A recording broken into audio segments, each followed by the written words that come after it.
Capítulo 9. O Mundo Perdido. Richard Levine encostou o rosto na rocha quente e parou para tomar fôlego. 150 metros abaixo estava o oceano, as ondas cintilantes batendo com força nas rochas escuras. O barco que o havia levado até ali era um pequeno ponto no horizonte, seguindo para leste. Tinha de voltar, pois não havia nenhum local seguro para atracar naquela ilha deserta e inóspita. Agora, eles estavam sozinhos. Levine respirou fundo e olhou para Diego, 6 metros abaixo na face do rochedo. Diego, jovem e forte, carregava a mochila com todo o equipamento. Ele sorriu alegremente e olhou para cima. Coragem, senhor. Estamos perto agora. Espero que sim, respondeu Levine. Quando ele observara o rochedo com o binóculo do barco, aquele parecia um bom caminho para a escalada. Mas na realidade a face da rocha era quase vertical e incrivelmente perigosa porque a rocha vulcânica era insegura e friável.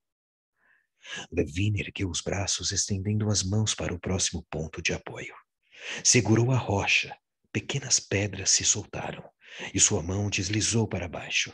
Ele agarrou outra vez e ergueu o corpo, com a respiração ofegante por causa do esforço e do medo. Só mais 20 metros, senhor, encorajou Diego. O senhor vai conseguir. É claro que eu vou, resmungou Levine. Considerando a alternativa. À medida que se aproximava do topo do rochedo, o vento ficava mais forte, assobiando nos seus ouvidos, puxando sua roupa, como se quisesse arrancá-lo da rocha. Olhou para cima e viu a folhagem densa que chegava até a margem da face da pedra. Quase chegando, pensou. Quase. Então, com um impulso final para cima, chegou ao topo e ficou imóvel, deitado na relva macia e molhada. Ainda respirando com dificuldade, olhou para baixo. Diego subiu com facilidade e leveza. Agachou no tapete de folhagem e sorriu. Levine olhou para as imensas samambaias acima da sua cabeça, respirando longa e tremulantemente para aliviar a tensão da escalada. Suas pernas estavam em fogo. Mas não importava. Estava ali, finalmente. Olhou para a selva. Era uma floresta primitiva, não tocada pela mão do homem. Exatamente o que as imagens do satélite haviam mostrado. Levine foi obrigado a confiar nas fotos do satélite porque não havia mapas de ilha particulares como aquela. A ilha existia numa espécie de mundo perdido, isolada, no meio do Oceano Pacífico. Levine ouviu o som do vento, o farfalhar das folhas das palmeiras, com as gotas de água pingando no seu rosto. Depois ouviu outro som, distante, como o grito de um pássaro, porém mais profundo, mais ressonante. Prestou atenção e o som se repetiu. Ouviu outro ruído ao seu lado e virou rapidamente. Diego acabava de riscar um fósforo para acender o cigarro. Levine sentou-se de repente, empurrou a mão de Diego e balançou a cabeça. Diego olhou para ele intrigado. Levine levou um dedo aos lábios. Apontou na direção do grito do pássaro. Diego deu de ombros, desinteressado. Aparentemente não via motivo para se preocupar. Ele não sabe ainda o que vamos enfrentar, pensou Levine, abrindo a sacola e começando a montar seu rifle Lindstrad, fabricado especialmente para ele na Suécia e que representava a mais nova tecnologia para controle de animais. Atarrachou o cano ao cabo, travou o mecanismo de disparo, verificou a carga de gás e entregou o rifle a Diego. O rapaz o aceitou com outro erguer de ombro. Levin tirou da mochila a pistola Lindstrad preta e a prova de ferrugem, como com o cinto de couro, e a prendeu na cintura. Tirou a pistola do coldre, verificou o pino de segurança 2 vezes e devolveu ao coldre. Levantou e fez sinal para Diego segui-lo. Diego fechou o zíper da mochila e a colocou nas costas. Os 2 homens começaram a descer a encosta, afastando-se do rochedo. Quase que imediatamente, suas roupas ficaram completamente molhadas em contato com as folhas. Estavam no meio da selva densa e só o que enxergavam eram alguns metros à frente. As folhas das samambaias eram enormes, longas, largas, com a envergadura de um homem. As plantas tinham 3 metros de altura e hastes ásperas e pontiagudas. E no alto, acima das samambaias, as copas das árvores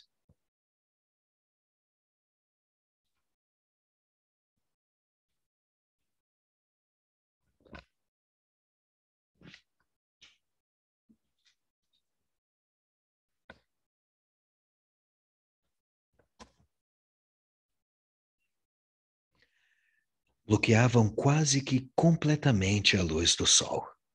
Moviam-se no escuro, em silêncio, na terra úmida e esponjosa. Levine parava frequentemente para consultar a bússola.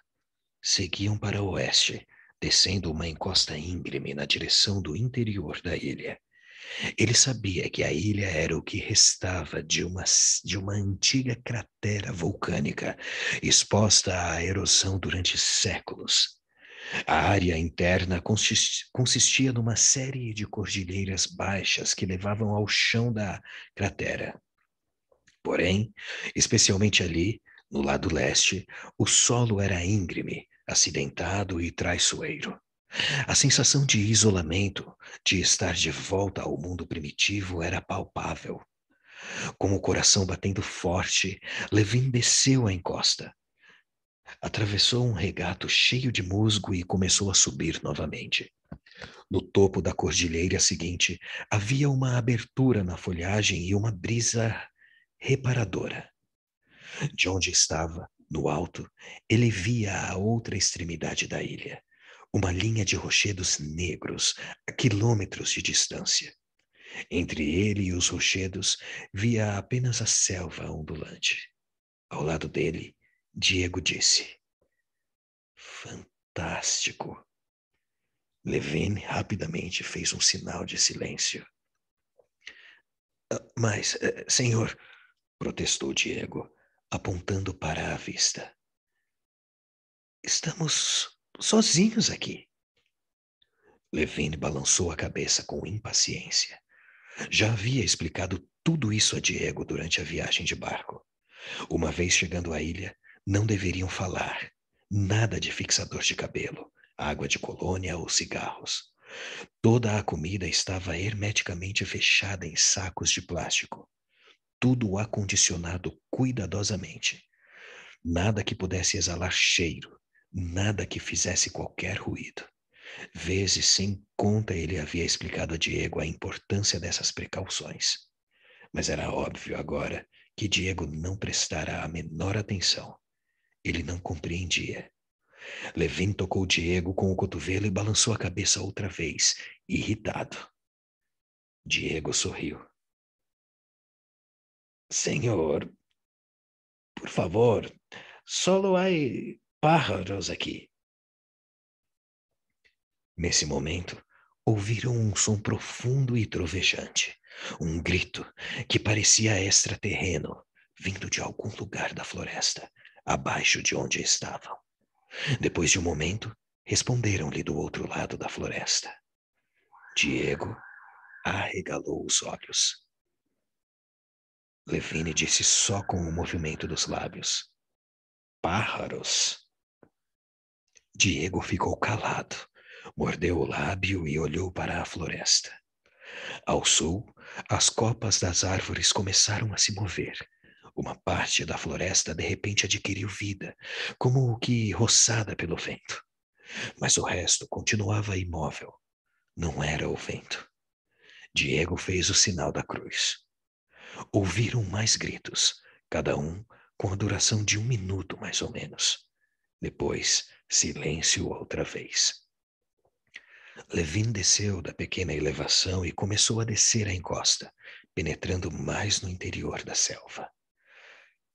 Ele caminhava rapidamente, olhando para o chão por causa das cobras, quando ouviu um assobio surdo. Virou para trás e viu Diego apontando para a esquerda. Levin voltou, abrindo caminho entre a folhagem, e seguiu Diego para o sul. Logo chegaram a 2 trilhas paralelas, há muito tempo tomadas pela relva e pelas samambaias, mas perfeitamente visíveis. Marcas de pneus de jipe saindo da selva. É claro que seguiriam por ela. Andariam muito mais depressa numa estrada. Levin fez um gesto e Diego tirou a mochila das costas. Era a vez do cientista carregar o peso e ele passou as tiras pelos ombros e prendeu as fivelas. Em silêncio, seguiram pela trilha.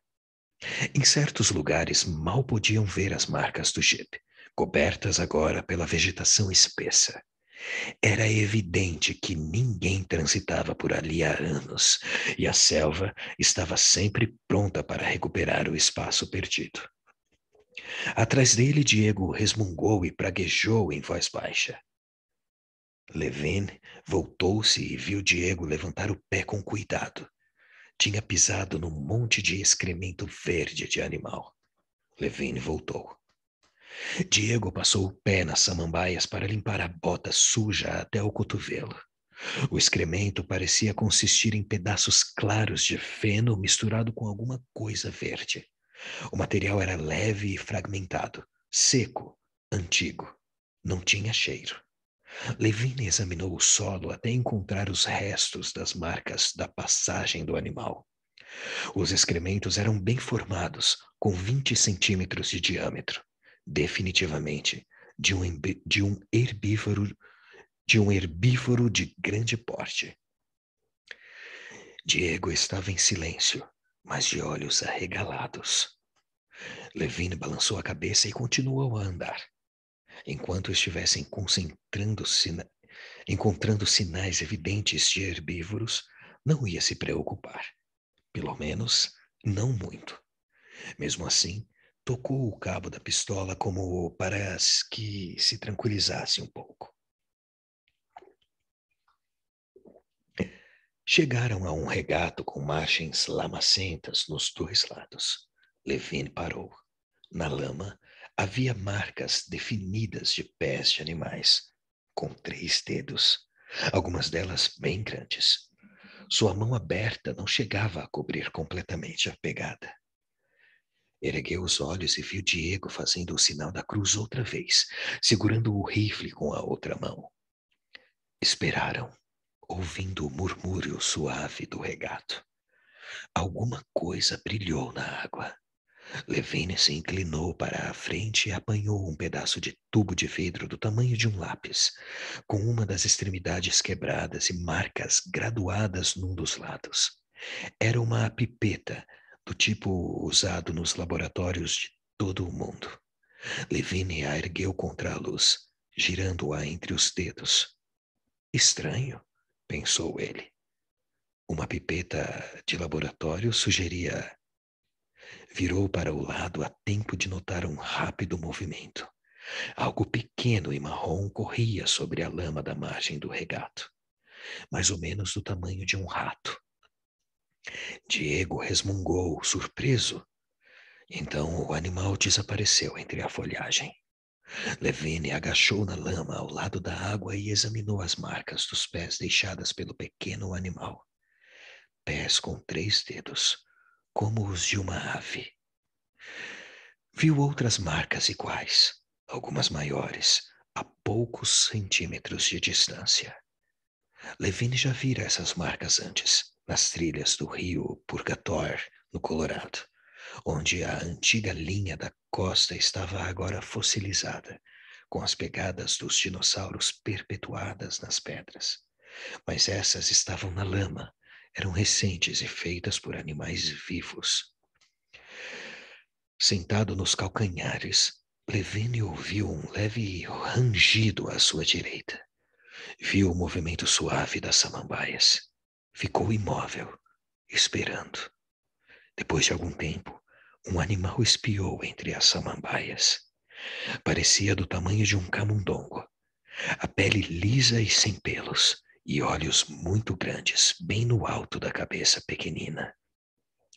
Era marrom esverdeado e guinchou para Levine, como um ruído contínuo e irritante, como procurando afastá-lo. Levine ficou imóvel, quase sem respirar. É claro que ele reconheceu a criatura. Era um mussauro, um pequeno prosaurópodo do fim do Triássico. Restos de esqueletos desse animal só foram encontrados na América do Sul. Era um dos menores dinossauros conhecidos. Um dinossauro, pensou ele. Embora esperasse encontrar dinossauros na ilha, era assustador estar frente a frente com um membro vivo e ativo da espécie, especialmente um tão pequeno. Mesmerizado, Levin não tirava os olhos do animal. Depois de todos aqueles anos, depois de todos os esqueletos empoeirados, um dinossauro realmente vivo. O pequeno mussauro avançou um pouco, aventurando-se a deixar a proteção da folhagem. Levine viu então que ele era mais comprido do que tinha pensado que era. Deveria ter uns 10 centímetros de comprimento, com a cauda surpreendentemente forte. No aspecto geral, parecia um lagarto. Sentou ereto, apoiado nas patas traseiras. Levine viu o movimento das costelas acompanhando a respiração. O animal agitou as pernas dianteiras para Levine, guinchando sem parar. Lentamente, muito lentamente, Levine estendeu a mão. A criatura guinchou outra vez, mas não fugiu. Tudo o que parecia demonstrar era curiosidade, inclinando a cabeça para o lado, como fazem os animais pequenos quando a mão de Levine chegou mais perto. Finalmente, os dedos de Levine tocaram a ponta da samambaia. O mussauro ficou de pé, equilibrando-se na cauda estendida. Sem o menor sinal de medo, ele subiu na mão de Levine. Era extremamente leve. O mussauro deu uma volta na palma de Levine e cheirou os dedos. Levine sorriu, encantado. De repente, a pequena criatura guinchou, irritada, saltou da mão de Levine e desapareceu entre as árvores. Levine não tinha compreendido o porquê.